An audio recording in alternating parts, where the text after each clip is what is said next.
días, hermano. Dios me los bendiga. Mire, estamos hoy toca Ezequiel 31 y como esta porción del libro está hablando a otras naciones, vuelve, vuelve Dios a advertir a Egipto. Que recuerden que Ezequiel está con los cautivos en Babilonia, y sus mensajes eh, son reforzando la soberanía, el poder que tiene Dios sobre toda la humanidad. ¿Ok? Y el versículo 2 del capítulo 31 dice: Hijo de hombre, dile a Faraón y toda su gente, ¿quién se puede comparar con tu grandeza? Hay otra versión que dice: ¿a quién te puedes comparar si eres tan grande ahora? Fíjate en Asiria, que alguna vez fue cedro del Líbano, con bello y frondoso ramaje. Su copa llegaba hasta las nubes. Las aguas la hicieron crecer, las corrientes profundas lo nutrieron. Sus ríos corrían en torno a sus raíces, sus acequias regaban todos los árboles del campo. Así el cedro creció más alto que todos los árboles, gracias a las abundantes aguas. Se extendió su frondoso ramaje. Cuando habla de las aguas, ¿ok? Puede, puede significar dos cosas, ¿ok? Pues las bendiciones que Dios le da a la tierra o a este país, ¿ok? Pero también, literalmente, habían dos ríos muy importantes, ¿ok? Que era el río Tigris y el río Éufrates. Eh, Nínive, que era la capital de Asiria, estaba situada a orillas del río Tigris, ¿ok? Y es curioso que Dios permite que este imperio crezca tanto como para llegar a las nubes, dice, ¿ok? El uso de aguas y ríos como metáfora nos dice que de alguna manera, aunque Dios le dio los recursos naturales, ellos confiaron más en esos recursos y no dieron gloria a Dios. ¿Ok? El río Tigris se nombra en varias partes de la palabra, en Daniel, en Génesis, al igual que el río Éufrates. ¿Ok? Eso con respecto a las aguas. Ahora, con respecto a Siria, con respecto a Asiria, fue, ¿verdad? Una potencia muy dominante. Incluso fueron los que llevaron y destruyeron el reino del norte, Israel, las 10 tribus de Israel. ¿Ok? Pero ya había sido derrotada en este contexto por los babilonios. ¿Ok?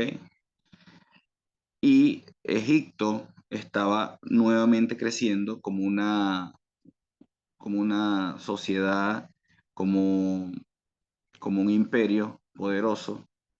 ¿Ok? Y ya ellos estaban eh, subiendo tanto que, no se, que pensaban que no había ningún dominio terrestre que pudiera con ellos. ¿Ok? Dice 10.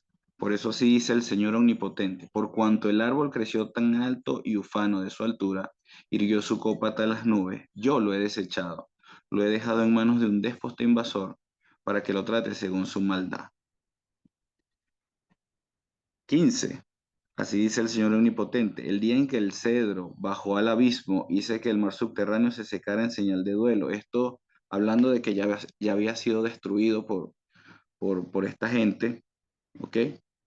Y todos los árboles del campo se marchitaron. Recuerden que él les daba sombra, de alguna manera les daba agua también a los demás árboles.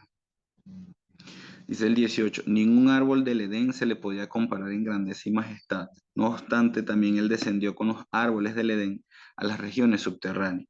Allí quedó tendido en medio de los paganos, junto con los que murieron a filo de espada, y así será la muerte del faraón y de todos sus súbditos, lo afirma el Señor omnipotente. Aquí parece que no solamente el rey de Egipto se estaba engrandeciendo, sino que también quería comenzar a oprimir a a los pocos judíos que quedaban y quería como comenzar una campaña de extensión de su reino. Pero Dios le dice, no, mira, eso no va a suceder, lo que va a suceder es lo que le sucedió a, a Siria, que fue muchísimo más grande, muchísimo más fuerte, pero pereció. Ahora, cuando habla del cedro en el Líbano, ramas hermosas, un árbol muy frondoso, muy bello y de gran altura, nos habla de que es una nación que es tan espléndida. Incluso el cedro se simboliza la grandeza y poder, ¿ok? En este contexto. Simboliza que no hay nadie que se le pueda comparar al cedro, y más cuando es tan alto, ¿ok? También simboliza arrogancia y autosuficiencia. Y es curioso que Dios permita que estas naciones crezcan tanto y también permita que haya arrogancia, autosuficiencia, que se olviden directamente de Dios, quién es el que está eh, permitiendo este crecimiento. ¿Ok? Fíjense, el cedro del Líbano fue utilizado en la construcción del templo de Salomón. Eso es en Reyes 6 9 al 10. ¿Ok? Y recuerden lo que era el templo de Salomón propiamente, lo hermoso, todos los que lo visitaban quedaban impresionadísimos. Y también en Salmo 92 dice que el justo florecerá como la palmera, crecerá como cedro en el Líbano. ¿Ya? Aquí en este caso nos habla de que es la prosperidad del justo, ¿ok? Y la estabilidad del justo. Ahora bien, aunque es una metáfora en la cual Dios le está advirtiendo al rey de Egipto que, mira, no te engrandezcas mucho porque ya Asiria, que fue muchísimo más grande que tú, cayó en manos de los enemigos y a ti también te va a pasar lo mismo, ¿ok? Aunque nos recuerda que la grandeza humana es temporal y nos recuerda que la soberanía de Dios es suprema, el hecho de que se esté usando el cedro como uso simbólico, ¿verdad? Nos llama la atención porque nos habla de cosas tangibles y naturales, ¿ok? Que Dios tiene que ver con todo, tanto con lo espiritual, con el crecimiento de las personas, pero también con lo material, ¿ok? ¿Cuál es el peligro de esta parte? En que a veces eh, mm, somos justos delante del Señor y nos da prosperidad y nos da estabilidad, pero tenemos el peligro, ¿verdad? Que es lo que nos advierte también a que no dependamos solamente de esta estabilidad y de esta prosperidad, ¿ok? Comenzamos a darle más prioridad a la prosperidad y a la estabilidad que a quien nos los dio, que en este caso es el mismo Dios, el que nos provee de todo.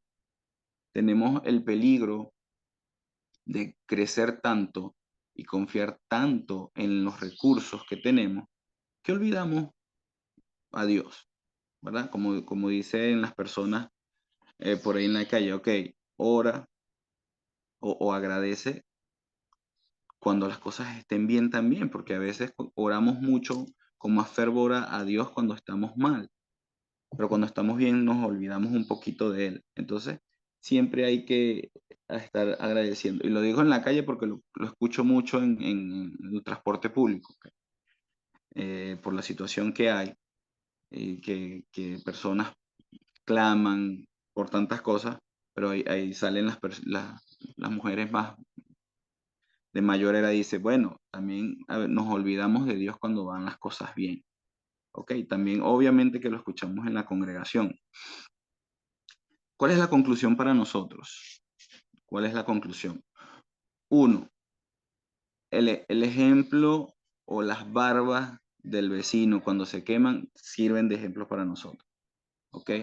Dice que si las barbas de tu vecino están ardiendo, pon las tuyas en remojo. Y es lo que más o menos está pasando aquí.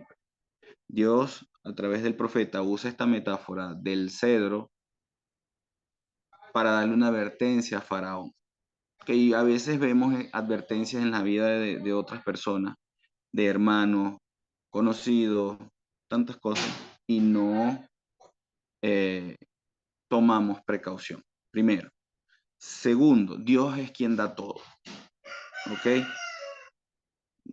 Nos provee de aguas que nos permitan crecer, que permite que seamos espléndidos, y no solamente en el ámbito material, sino en el ámbito espiritual también. Él es quien permite que crezcamos. La prosperidad y la estabilidad del justo es un don, es un regalo de Dios, ¿ok? No nos quedemos con las cosas que Dios nos da y nos olvidemos de Él, ¿ok? No nos empeñemos tanto en o nos afanamos, ¿ok? Como habla por allá en Mateo 6. No nos afanemos, pues. Pero también hay otra connotación, que es creernos más que los demás.